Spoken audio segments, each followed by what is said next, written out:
날마다 살아나는 큐티 김양재 목사입니다.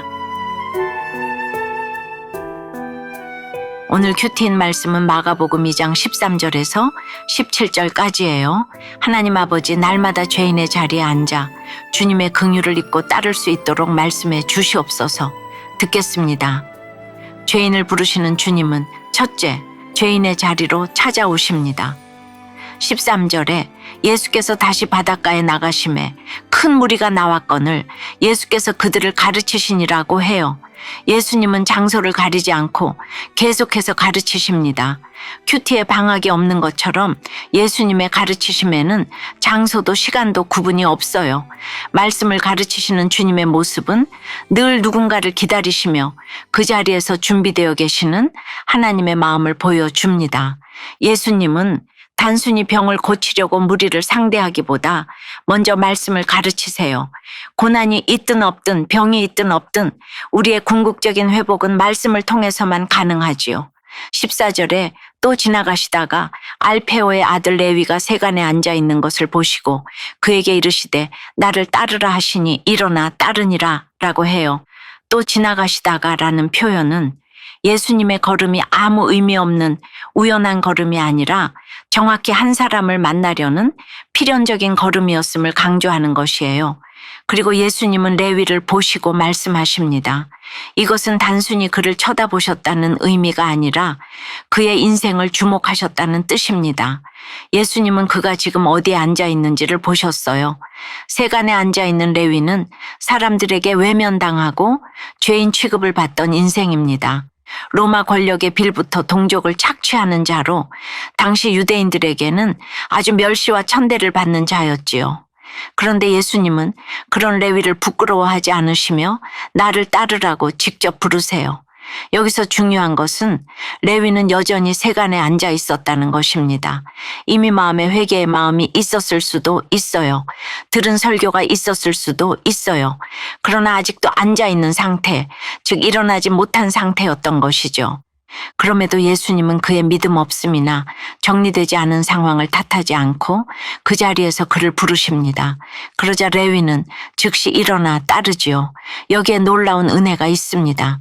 예수님의 부르심 한마디에 자신이 앉아있던 죄의 자리를 떠난 것입니다. 항상 부르심이 먼저이고 순종하는 것이 해답입니다.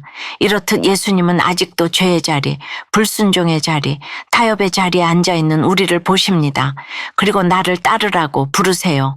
그 부르심 앞에 그러나 아직은요 하지 않고 그 자리에서 일어나 따르는 것이 곧 믿음입니다. 적용 질문 드릴게요. 지금 어디에 앉아 있나요? 여전히 옛사람의 습관, 고집, 중독에 앉아 있지는 않습니까? 예수님의 부르심 앞에 일어나 따르고자 적용해야 할 일은 무엇인가요? 죄인을 부르시는 주님은 둘째, 함께 앉아 교제하십니다. 15절에 보니 레위는 예수님의 부르심에 즉시 응답한 후 자기 집에서 감사 잔치를 엽니다. 그리고 그 자리에 세리와 죄인들, 과거의 친구들, 지금도 여전히 멸시받는 자들을 초청해요. 많은 경우 사람들은 예수를 믿으면 나만 바르게 살면 돼라고 생각하지요. 그러나 레위는 자신이 부르심을 받은 그 은혜를 함께 앉아있는 자들과 나누고자 했어요. 그런데 놀라운 건 이 세리와 죄인들이 예수님을 따랐다는 사실이에요. 교양 있고 도덕적인 사람보다 자기 죄를 아는 자들이 더 쉽게 예수님을 따를 수 있음을 보여줍니다. 또한 예수님은 그런 자들과 함께 앉아 잡수십니다. 함께 식사한다는 것은 친밀함과 수용의 표현이지요. 당시 유대 사회에서 식사는 단순한 식사 이상의 의미, 곧 관계와 인정의 상징이었어요. 예수님은 죄인과 함께하기를 부끄러워하지 않고 그들을 사랑으로 초대하며 품으셨습니다. 그러자 16절에 바리새인의 서기관들이 예수께서 죄인 및 세리들과 함께 잡수시는 것을 보고 그의 제자들에게 이르되 어찌하여 세리 및 죄인들과 함께 먹는가라며 비난합니다. 정작 본인은 그 자리에 참석하지도 않았고 죄인에게 관심도 없으면서 예수님이 죄인들과 함께 하신다는 이유만으로 정죄하는 거예요. 참으로 교만하고 위선적인 시선이지요. 그러나 우리에게는 이런 모습이 없을까요? 누군가가 죄에서 돌아와 은혜를 입었는데도 정말 바뀐 걸까 하며 의심하기도 하고 과거의 실패를 들먹이며 이런 사람이 왜 교사야? 저 사람이 어떻게 예배를 인도할 수 있어? 이렇게 생각할 때가 있진 않나요? 바리새인들의 문제는 그들의 기준이 사람이 아니라 율법이었다는 점입니다. 예수님은 사람을 보시고 그 중심을 보시고 회개의 가능성을 보시지만 바리새인들은 죄인과 죄 자체를 분리하지 못하고 율법의 잣대로 사람을 정죄한 것이죠. 17절에 예수께서 들으시고 그들에게 이르시되 건강한 자에게는 의사가 쓸데없고 병든 자에게라야 쓸데있느니라. 나는 의인을 부르러 온 것이 아니요 죄인을 부르러 왔노라 하시니라 고해요. 예수님의 대답은 하나님 나라의 원리를 분명히 보여줍니다. 의사는 건강한 자에겐 필요하지 않아요. 마찬가지로 예수님은 죄를 깨달은 자, 병들음을 인정하는 자, 회개가 필요한 자에게 오셨습니다. 자신을 의롭다고 여기는 사람은 예수님의 부르심이 들리지 않아요. 복음은 죄인을 위한 것입니다. 그렇기에 교회는 죄인을 위한 공동체이며 병든 자들이 모여있는 영적 병원이어야 합니다. 죄가 드러났다고 정죄할 것이 아니라 예수님처럼 그를 식사에 초대하고 기도로 감싸주는 것이 교회의 모습이어야 합니다. 적용해 보세요. 나는 예수님이 식사하시는 잔치 자리에 있나요? 아니면 멀리서 비판하는 자리에 서 있나요? 나는 병든 게 없다고, 나는 의인이라고 말하고 있진 않나요? 음란을 떠나지 못하는 자신을 부르시는 예수님의 부르심에 응답하여 이제는 죄인의 자리에서 주님을 따르길 원한다는 한 성도님의 큐티인 묵상 간증이에요. 청년 시절 하나님을 떠나 직장 선배들을 통해 접한 세상 즐거움에 빠져 유흥업소에 다니며 음란한 생활을 계속했어요. 아름다운 20대를 허비했고 음행의 결과로 결혼도 무산되었지요. 불안과 허무함 가운데 다시 찾은 교회에서 예수님은 나를 따르라고 하시며 저를 인도하셨어요. 당시 직장에서 따돌림을 받았지만 믿음의 지체들이 있어 신앙생활을 이어갔고 직장 내 믿는 분의 소개로 아내를 만나 결혼도 했어요. 그러나 교만해진 저는 아내를 정죄하며 사랑으로 보살피지 않았어요. 여전히 음란한 문화를 끊지 못해 육아에 지친 아내를 분노하게 했지요. 그럼에도 예배의 자리로 끊임없이 부르시는 예수님의 사랑으로 믿음의 공동체를 소중히 여기게 되면서 중독이 끊어졌습니다.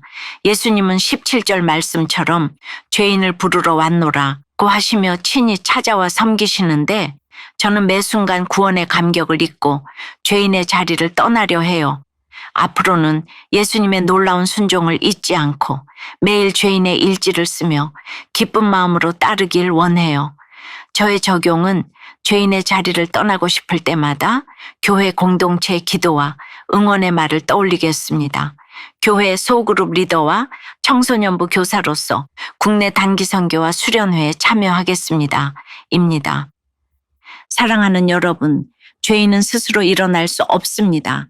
부르심이 먼저고 따름은 은혜의 응답입니다. 예수님은 레위의 믿음 없음도 준비되지 않은 삶도 정죄하지 않고 그를 지금 그 자리에서 보시고 부르셨어요. 그리고 주님의 그 부르심은 우리에게도 동일하게 전해집니다. 여전히 음란, 시기, 정죄, 열등감, 무기력의 자리에 앉아있는 우리지만 예수님은 우리를 외면하지 않고 나를 따르라 말씀하세요. 이 놀라운 은혜 앞에 오늘도 내가 죄인임을 고백하며 예수님의 식탁으로 나아가는 복된 하루를 보내시길 주님의 이름으로 축원합니다. 기도드립니다. 주님, 레위처럼 여전히 세관에 앉아있는 우리를 외면하지 않고 찾아와 불러주셔서 감사합니다.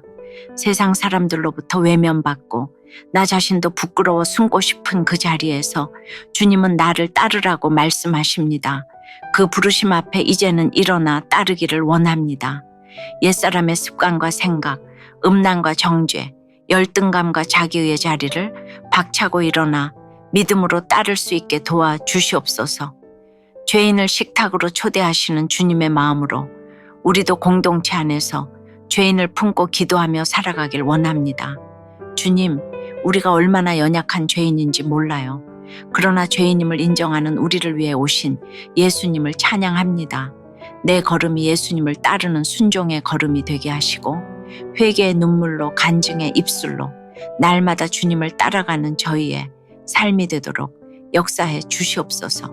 예수 그리스도 이름으로 기도드리옵나이다. 아멘. 지금까지 우리들 교회 김양재 목사님이었습니다. 큐티에 도움받기 원하시는 분들은 QTM 홈페이지 qtm.or.kr 또는 유튜브에서 QTM을 검색하시면 도움받을 수 있습니다. 자세한 문의사항은 지역번호 031-705-5360번으로 문의하시기 바랍니다.